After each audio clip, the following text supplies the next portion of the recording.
सरस्वती नमस्तुभ्यं वरदे कामरूपिणी विद्यारम्भं करिष्यामि सिद्धिर्भवतु मे सदा। ಓಂ ಐಂ ಸರಸ್ವತ್ಯೈ ನಮಃ. ನಮಸ್ಕಾರ ವೀಕ್ಷಕರೇ. ವಿಡಿಯೋನ ಡಿಸ್ಕ್ರಿಪ್ಷನ್ ಬಾಕ್ಸ್ನಲ್ಲಿ ಕರುಂಗಳಿ ಮಾಲೆಯ ಲಿಂಕ್ ಕೊಟ್ಟಿದ್ದೀನಿ. ನಿಮಗೆ ಏನಾದರೂ ಇಂಟ್ರೆಸ್ಟ್ ಇದ್ದರೆ ನೀವು ಖರೀದಿಸಬಹುದು. ಅದು ಕೂಡ ಒರಿಜಿನಲ್ ಆಗಿರೋ ಕರುಂಗಳಿ ಮಾಲೆ. ಕರುಂಗಳಿ ಮಾಲೆಯನ್ನು ಧರಿಸೋದ್ರಿಂದ ಪಾಸಿಟಿವ್ ಎನರ್ಜಿ ಇರುತ್ತೆ. ಕೆಟ್ಟ ದೃಷ್ಟಿಯನ್ನು ತಡೆಯುವ ಶಕ್ತಿ ಕರುಂಗಳಿ ಮಾಲೆಯಲ್ಲಿ ಇರುತ್ತೆ. ನಿಮ್ಮ ಒತ್ತಡವನ್ನು ಕಮ್ಮಿ ಮಾಡಿ ಮನಸ್ಸನ್ನು ಶಾಂತಿಗೊಳಿಸಲು ಈ ಮಾಲೆ ತುಂಬಾ ಸಹಾಯ ಮಾಡುತ್ತೆ. ಇದನ್ನು ಧರಿಸಿಕೊಂಡು ಧ್ಯಾನ ಮಾಡಿದರೆ ನಿಮ್ಮಲ್ಲಿ ಆಳವಾದ ಏಕಾಗ್ರತೆಯನ್ನು ತರುತ್ತೆ. ಜೊತೆಗೆ ನಿಮ್ಮ ಎಮೋಷನ್ಸ್ನ ಬ್ಯಾಲೆನ್ಸ್ ಮಾಡುತ್ತೆ. ಇನ್ನೊಂದು ಲಿಂಕ್ ಕೂಡ ಇದೆ, ಒರಿಜಿನಲ್ ತುಳಸಿ ಜಪಮಾಲೆ. ನೀವು ಬೇಕಿದ್ದರೆ ಡಿಸ್ಕ್ರಿಪ್ಷನ್ ಬಾಕ್ಸಲ್ಲಿ ಲಿಂಕ್ ಕೊಟ್ಟಿದ್ದೀನಿ. ನೀವು ಆ ಲಿಂಕ್ನ ಕ್ಲಿಕ್ ಮಾಡಿದರೆ ನೀವು ಪರ್ಚೇಸ್ ಮಾಡ್ಕೋಬಹುದು. ಮಿಥುನ ರಾಶಿಯವರಿಗೆ ಜೂಲೈ ತಿಂಗಳ ಮಾಸ ಭವಿಷ್ಯ ಹೇಗಿರುತ್ತೆ ಅಂತ ನೋಡೋಣ. ಮೊದಲ ಪಾಯಿಂಟ್ ಬಂದು, ನಿಮ್ಮ ರಾಶಿಯಿಂದ ತೃತೀಯ ಭಾವಾಧಿಪತಿಯಾದ ಸೂರ್ಯ ನಿಮ್ಮ ರಾಶಿಯಲ್ಲೇ ಸಂಚಾರವನ್ನು ಮಾಡ್ತಾನೆ. ಈ ಸಮಯದಲ್ಲಿ ನಿಮ್ಮ ಗುಣ ಹೇಗಿರುತ್ತೆ, ಸ್ವಭಾವ ಹೇಗಿರುತ್ತೆ ಮತ್ತು ಏನು ಎಚ್ಚರಿಕೆ ವಹಿಸಬೇಕು. ಎರಡನೇದಾಗಿ, ಮಿಥುನದಿಂದ ದಶಮ ಭಾವದಲ್ಲಿ ಕರ್ಮಸ್ಥಾನದಲ್ಲಿ ಶನಿ ಮತ್ತು ವ್ಯಯಸ್ಥಾನದಲ್ಲಿ ಕುಜ. ಶನಿ ಮತ್ತು ಕುಜ ನಿಮ್ಮ ಸಪ್ತಮ ಭಾವಕ್ಕೆ ದೃಷ್ಟಿಯನ್ನು ಬೀಳೋದ್ರಿಂದಾಗಿ ಏನಾಗುತ್ತೆ, ನಿಮ್ಮ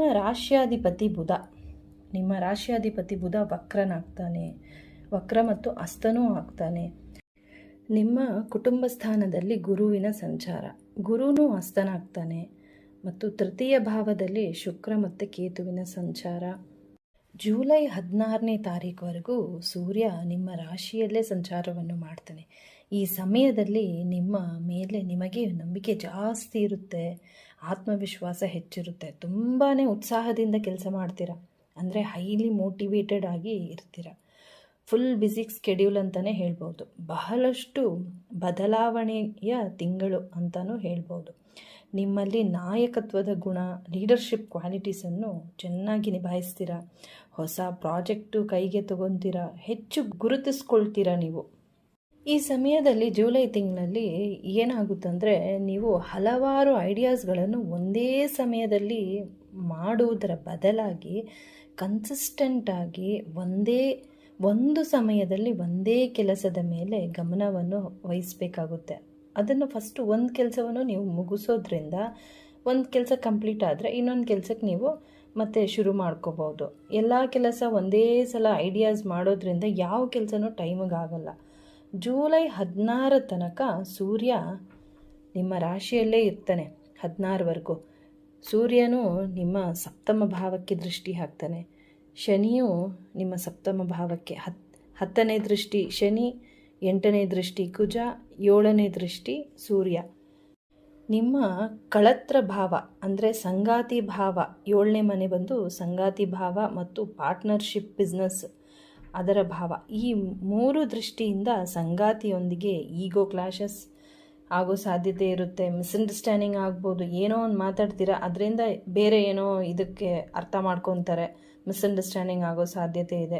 ನಿಮ್ಮ ಸಂಸಾರದಲ್ಲಿ ಜಗಳಗಳು ಆಗೋ ಸಾಧ್ಯತೆ ಇರುತ್ತೆ, ಅದರಿಂದ ಜಗಳ ಆಗೋಗುತ್ತೆ. ನೀವೇನೋ ಹೇಳೋದು ಅವ್ರಿಗೇನೋ ಅರ್ಥ ಆಗೋದು. ಮತ್ತು ಪಾರ್ಟ್ನರ್ಶಿಪ್ ಬಿಸ್ನೆಸ್ನಲ್ಲಿರೋರ್ಗೂ ಇದೇ ಸಮಸ್ಯೆಗಳಾಗ್ಬೋದು. ಮಿಸ್ಅಂಡರ್ಸ್ಟ್ಯಾಂಡಿಂಗ್, ಈಗೋ ಕ್ಲಾಶಸ್ಸು. ಸ್ವಲ್ಪ ತಾಳ್ಮೆ, ಸಹನೆ ಮತ್ತು ಸ್ಪಷ್ಟ ಮಾತುಕತೆಯಿಂದ ಈ ಎಲ್ಲ ಸಮಸ್ಯೆಗಳನ್ನು ನೀವು ಬಗೆಹರಿಸ್ಕೊಳ್ಬೋದು. ಜೂಲೈ 16 ನಂತರ ಸೂರ್ಯ ಬಂದು ಮಿಥುನ ರಾಶಿಯಿಂದ ಕರ್ಕಾಟಕ ರಾಶಿಯಲ್ಲಿ ಸಂಚಾರವನ್ನು ಮಾಡ್ತಾನೆ.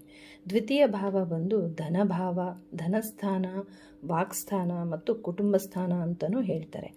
ಈಗ ಈ ಸಮಯದಲ್ಲಿ ನಿಮ್ಮ ಗಮನ ಈಗ ಹಣಕಾಸಿನ ವಿಚಾರದಲ್ಲಿ ನಿಮಗೊಂದು ಸ್ಪಷ್ಟತೆ ಕಾಣಬಹುದು ನೀವು. ಜೊತೆಗೆ ಸಡನ್ನಾಗಿ ಕುಟುಂಬಕ್ಕೋಸ್ಕರ ಖರ್ಚು ಬರುವ ಸಾಧ್ಯತೆ ಇದೆ. ಆದರೆ ನೀವು ಸ್ವಲ್ಪ ಉಳಿತಾಯದ ಕಡೆನೂ ಗಮನ ವಹಿಸೋಕ್ಕೆ ಸೂರ್ಯ ಅನುಕೂಲನೂ ಮಾಡಿಕೊಡ್ತಾನೆ. 2ನೇ ಮನೆ ವಾಕ್ಸ್ಥಾನ ಆಗಿರೋದ್ರಿಂದ ನಿಮ್ಮ ಮಾತು ಸ್ವಲ್ಪ ಸಡನ್ನಾಗಿ ನೀವು ರ್ಯಾಶ್ ಆಗಿ ಮಾತನಾಡಬಹುದು. ಅದರಿಂದ ಕುಟುಂಬದ ಸದಸ್ಯರೊಂದಿಗೆ ತಪ್ಪು ತಿಳಿವಳಿಕೆಗಳಾಗೋ ಸಾಧ್ಯತೆ ಇರುತ್ತೆ. ಆದರೆ ಈ ಸಮಯದಲ್ಲಿ ನೀವು ಆದಷ್ಟು ತಾಳ್ಮೆಯನ್ನು ಕಾಪಾಡಿಕೊಳ್ಳುವುದು ಅಗತ್ಯ. ನೀವೇನೇ ಮಾತನಾಡುವ ಮೊದಲು ಯೋಚನೆ ಮಾಡಿ ಮಾತನಾಡುವುದರಿಂದ ನಿಮಗೆ ಈ ಸಮಸ್ಯೆಗಳಾಗಲ್ಲ. ಮತ್ತು ಕುಟುಂಬದ ಸದಸ್ಯರೊಂದಿಗೆ ಇರಲಿ ಅಥವಾ ಬಿಸ್ನೆಸ್ ಮಾಡೋ ಜಾಗದಲ್ಲೂ ಇರಲಿ, ನೀವು ತಾಳ್ಮೆಯನ್ನು ಕಾಪಾಡ್ಕೋಬೇಕು. ಆಗ ಯಾವುದೇ ಮಿಸ್ಅಂಡರ್ಸ್ಟ್ಯಾಂಡಿಂಗ್ ಆಗೋ ಸಾಧ್ಯತೆ ಇರಲ್ಲ. ನಿಮ್ಮ ಅಷ್ಟಮಾಧಿಪತಿ ಮತ್ತು ಭಾಗ್ಯಸ್ಥಾನಾಧಿಪತಿಯಾದ ಶನಿ ಬಂದು ಕರ್ಮಸ್ಥಾನದಲ್ಲಿ ಸಂಚಾರ. ಶನಿ ಇಲ್ಲಿ ಏನು ಹೇಳ್ತಾನಂದರೆ, ಡಿಸಿಪ್ಲಿನ್ ಮುಖ್ಯ ಮತ್ತು ನಿಮ್ಮ ಜವಾಬ್ದಾರಿಗಳನ್ನು ಸರಿಯಾಗಿ ನಿಭಾಯಿಸುವ ಜೊತೆಗೆ ತಾಳ್ಮೆ ಅಗತ್ಯ ಕೆಲಸದಲ್ಲಿ. ಶನಿ ಪರೀಕ್ಷೆ ಮಾಡ್ತಾ ಇರ್ತಾನೆ, ಆಮೇಲೆ ಫಲವನ್ನು ನೀಡ್ತಾನೆ. ವರ್ಕ್ಲೋಡ್ ಜಾಸ್ತಿ ಅನ್ನಿಸ್ಬೋದು ನಿಮಗೆ. ಈ ಸಮಯದಲ್ಲಿ ನೀವು ಮಾಡ್ತಾ ಇರೋ ಪರಿಶ್ರಮಕ್ಕೆ ಮುಂದೆ ಅದೇ ಸ್ಟ್ರಾಂಗ್ ಫೌಂಡೇಶನ್ ಆಗುತ್ತೆ. ಮತ್ತು ಜೂಲೈ 14ರಿಂದ ಆಗಸ್ಟ್ 12ರವರೆಗೆ ಗುರು ಬಂದು ಅಸ್ತನಾಗ್ತಾನೆ.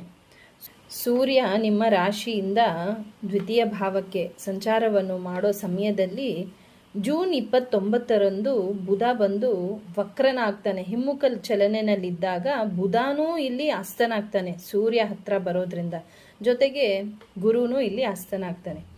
ಈ ಸಮಯದಲ್ಲಿ ಗುರುವಿನ ಹತ್ರ ಸೂರ್ಯ ಬರೋದ್ರಿಂದಾಗಿ ಗುರುವಿನ ಶಕ್ತಿಯನ್ನು ಕಳೆದುಕೊಳ್ತಾನೆ. ಈ ಸಮಯದಲ್ಲಿ ಯಾವುದೇ ಹೊಸ ಬಿಸ್ನೆಸ್ ಪ್ರಾರಂಭ ಮಾಡೋದನ್ನು ನೀವು ತಪ್ಪಿಸ್ಬೇಕು, ಅವಾಯ್ಡ್ ಮಾಡ್ಕೋಬೇಕು. ಮತ್ತು ಮುಖ್ಯವಾದ ಹಣಕಾಸಿನ ಹೂಡಿಕೆಯನ್ನು ಮಾಡೋದು ಕೂಡ ನೀವು ಅವಾಯ್ಡ್ ಮಾಡಿ. ಯಾವುದೇ ಶುಭ ಕಾರ್ಯಗಳನ್ನು ನೀವು ಮುಂದೂಡೋದು ಅಗತ್ಯ. ಆದಷ್ಟು ಈ ಸಮಯವನ್ನು ಆಧ್ಯಾತ್ಮದ ಕಡೆಗೆ ನಿಮ್ಮ ಒಲವನ್ನು ಬೆಳೆಸಿಕೊಳ್ಳಿ. ಜೂಲೈ 1ನೇ ತಾರೀಕಿಂದ 25ನೇ ತಾರೀಕುವರೆಗೂ ನಿಮ್ಮ ರಾಶ್ಯಾಧಿಪತಿ ಬುಧ ಅಸ್ತನಾಗಿರ್ತಾನೆ ಅಲ್ಲ, ಬುಧನೂ ಅಸ್ತನಾಗ್ತಾನೆ. ಹಿಮ್ಮುಖ ಚಲನೆ ಮಾಡುವಾಗ ಕರ್ಕಾಟಕ ರಾಶಿಯಿಂದ ಮಿಥುನ ರಾಶಿಗೆ, ಸೂರ್ಯ ಅದೇ ಸಮಯದಲ್ಲಿ 2ನೇ ಭಾವಕ್ಕೆ ಸಂಚಾರವನ್ನು ಮಾಡೋ ಸಮಯದಲ್ಲಿ ಬುಧನೂ ಅಸ್ತನಾಗ್ತಾನೆ. ಈ ಸಮಯದಲ್ಲಿ ಕೆಲಸದ ಸ್ಥಳದಲ್ಲಿ ಮಿಸ್ಅಂಡರ್ಸ್ಟ್ಯಾಂಡಿಂಗ್ ಮತ್ತು ಕಮ್ಯುನಿಕೇಷನ್ಗಳಿಂದ ಸಮಸ್ಯೆ ಆಗಬಹುದು. ಯಾವುದೇ ನಿರ್ಧಾರಗಳನ್ನು 2 ಸಾರಿ ಆಲೋಚನೆ ಮಾಡೋದು ಉತ್ತಮ. ಪ್ರತಿ ಕೆಲಸವನ್ನು ರೀಚೆಕ್ ಮಾಡ್ಕೋಬೇಕು ನೀವು ಮಾಡೋದ್ರಿಂದ, ಅದರಿಂದ ಸಮಸ್ಯೆ ಏನೂ ಆಗಲ್ಲ. ಮತ್ತು ಮಾತನಾಡುವಾಗ ಸ್ಪಷ್ಟತೆ ಇರಬೇಕು ಮತ್ತು ತಾಳ್ಮೆ ಇರಬೇಕು. ನಿಮ್ಮ ಷಷ್ಠಮಾಧಿಪತಿ ಮತ್ತು ಲಾಭಸ್ಥಾನಾಧಿಪತಿಯಾದ ಕುಜ ಬಂದು ವ್ಯಯಸ್ಥಾನದಲ್ಲಿ 12ನೇ ಮನೆಯಲ್ಲಿರೋದ್ರಿಂದ, ವ್ಯಯಸ್ಥಾನದಲ್ಲಿ ಕುಜ ಇದ್ದಾಗ ಸಡನ್ನಾಗಿ ಖರ್ಚಾಗೋ ಸಾಧ್ಯತೆ ಇರುತ್ತೆ. ನಿಮ್ಮ ಹತ್ರ ಬೈಕು ಕಾರು ಇದ್ರೇನೋ ಅದಕ್ಕೆ ರಿಪೇರಿ ಬರ್ಬೋದು, ಅದರಿಂದ ಖರ್ಚಾಗುತ್ತೆ. ಎಲೆಕ್ಟ್ರಾನಿಕ್ ವಸ್ತುಗಳಿಗೇನೂ ಖರ್ಚಾಗಬಹುದು. ಮನೆಗೋಸ್ಕರ ಎಮರ್ಜೆನ್ಸಿ ಖರ್ಚುಗಳಾಗೋ ಸಾಧ್ಯತೆ ಇದೆ. ನಿದ್ದೆಯ ವಿಚಾರದಲ್ಲೂ ಡಿಸ್ಟರ್ಬೆನ್ಸ್ ಆಗೋ ಸಾಧ್ಯತೆ ಇದೆ. ತಲೆನೋವು, ಕಣ್ಣುರಿ, ಸಣ್ಣ ಪುಟ್ಟ ಸ್ಕಿನ್ ಇನ್ಫೆಕ್ಷನ್ಸು. ಮತ್ತು ನಿಮಗೆ ಫ್ರೆಂಡ್ಸ್ ಅಥವಾ ಫ್ಯಾಮ್ಲಿಯವರು ಫೋರ್ಸ್ ಮಾಡಿ ನಿಮ್ಮನ್ನು ಎಲ್ಲಾದರೂ ಕರ್ಕೊಂಡೋಗ್ಬೋದು, ಪ್ರಯಾಣ ಮಾಡಿಸೋ ಸಾಧ್ಯತೆಯೂ ಇರುತ್ತೆ. ಅದರಿಂದ ಆಯಾಸ ಅನ್ನಿಸ್ಬೋದು ನಿಮಗೆ. ತುಂಬ ಎಚ್ಚರಿಕೆಯಿಂದ ಯಾವುದೇ ಪ್ಲ್ಯಾನಿಂಗ್ಗಳನ್ನು ಮಾಡಿ. ಕುಜ ಇಲ್ಲಿ ನಿಮಗೆ ಕೋಪ ಬರಿಸ್ಬೋದು ಮತ್ತು ಅದರಿಂದ ಆರ್ಗ್ಯುಮೆಂಟ್ಗಳಾಗೋ ಸಾಧ್ಯತೆ ಇದೆ. ನೀವು ಪ್ರತಿದಿನ ನಿದ್ದೆ ಮಾಡೋಕ್ಕಿಂತ ಮುಂಚೆ ಯಾವುದಾದ್ರೂ ಒಳ್ಳೆ ಮ್ಯೂಸಿಕ್ಕು, ನಿಮಗೇನು ಇಷ್ಟ ಇದೆಯೋ ದೇವರ ಸ್ಮರಣೆ ಮಾಡ್ಕೊಂಡು ಮಲ್ಕೊಳ್ಳೋದ್ರಿಂದ ನಿಮ್ಮ ಮನಸ್ಸಿಗೆ ಸ್ವಲ್ಪ ಶಾಂತಿ ಸಿಗುತ್ತೆ. ಜೂಲೈ 4ನೇ ತಾರೀಕು ಶುಕ್ರ ಕಟಕ ರಾಶಿಯಿಂದ ಸಿಂಹ ರಾಶಿಗೆ ಪ್ರವೇಶ ಮಾಡ್ತಾನೆ. ಕೇತುವಿನ ಜೊತೆಗೆ ಸಂಚಾರವನ್ನು ಮಾಡ್ತಾನೆ. ತೃತೀಯದಲ್ಲಿ ಕೇತು ಮತ್ತು ಶುಕ್ರ ನಿಮ್ಮ ಧೈರ್ಯವನ್ನು ಹೆಚ್ಚಿಸ್ತಾನೆ ಕೇತು. ಮತ್ತು ಕೆಲವೊಂದು ಸಲ ನಿಮಗೆ ನೀವೇ ಒಂದು ಗೆರೆ ಅಂದರೆ ಬೌಂಡ್ರೀಸ್ ಹಾಕೊಳ್ಳೋ ಸಾಧ್ಯತೆಯೂ ಇದೆ. ಅಂದರೆ ಯಾರ ಹತ್ರನೂ ಮಾತನಾಡೋದು ಬೇಡ, ಸುಮ್ಮನೆ ಇರಬೇಕು ಅಂತ ಅನ್ನಿಸ್ಬಹುದು. ಮತ್ತು ಶುಕ್ರ ಕೇತು ಜೊತೆ ಸಂಚಾರ ಇರೋದ್ರಿಂದಾಗಿ ಕೆಲವೊಂದು ಹಳೆಯ ಸಮಸ್ಯೆ, ಅಂದರೆ ಸಂಗಾತಿ ಜೊತೆ ಏನೋ ಒಂದು ಭಿನ್ನಾಭಿಪ್ರಾಯ ಆಗಿರುತ್ತೆ, ಮಿಸ್ಅಂಡರ್ಸ್ಟ್ಯಾಂಡಿಂಗು, ಅದು ಮತ್ತೆ ಇವಾಗ ಆ ವಿಚಾರವಾಗಿ ಸಮಸ್ಯೆ ಬರಬಹುದು. ಆದರೆ ಈ ಸಮಯದಲ್ಲಿ ನೀವು ಸಡನ್ ನಿರ್ಧಾರ ತಗೊಳ್ಳದೆ ಇರೋದು ಉತ್ತಮ ಮತ್ತು ಸ್ಪಷ್ಟ ಮಾತುಕತೆಯನ್ನು ಮಾಡಿ ಬಗೆಹರಿಸಿಕೊಳ್ಳೋದು ಒಳ್ಳೆಯದು. ಮತ್ತು ಭಾಗ್ಯಸ್ಥಾನದಲ್ಲಿ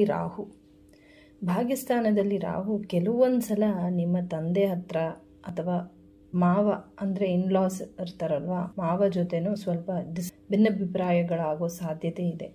ಓವರ್ ಕಾನ್ಫಿಡೆನ್ಸ್ ಮಾಡದೆ ಡೌನ್ ಟು ಅರ್ತ್ ಇರೋದು ತುಂಬಾ ಮುಖ್ಯ. ಮತ್ತು ಆರೋಗ್ಯದ ವಿಚಾರ ಹೇಳಬೇಕಾದ್ರೆ 8 ಗಂಟೆ ನಿದ್ದೆ ಅಗತ್ಯ, ತುಂಬಾ ಮುಖ್ಯ. ಬ್ರೀದಿಂಗ್ ಎಕ್ಸಸೈಸು ಮಾಡ್ಕೊಳ್ಳಿ. ಜಾಸ್ತಿ ಕೆಲಸ ಮಾಡೋದನ್ನು ತಪ್ಪಿಸಿ, ಇಲ್ಲಾಂದರೆ ನಿಮಗೆ ತುಂಬ ಆಯಾಸ, ಎಕ್ಸಾಸ್ಟ್ ಅನ್ನಿಸ್ಬೋದು. ಪರಿಹಾರ ಬಂದು ನಿಮ್ಮ ಮನೆ ಹತ್ತಿರ ಇರೋ ಆಂಜನೇಯ ದೇವಸ್ಥಾನಕ್ಕೆ ಮಂಗಳವಾರದಂದು ಭೇಟಿ ನೀಡಿ. ಅದರಿಂದ ಕುಜನಿಂದ ಆಗೋ ಸಮಸ್ಯೆಗಳನ್ನು ಸ್ವಲ್ಪ ಆದರೂ ದೂರ ಮಾಡ್ಕೋಬಹುದು. ಮತ್ತು ಸರಸ್ವತಿ ಮಂತ್ರವನ್ನು ಹೇಳ್ಕೊಡಿ. ಧನ್ಯವಾದಗಳು.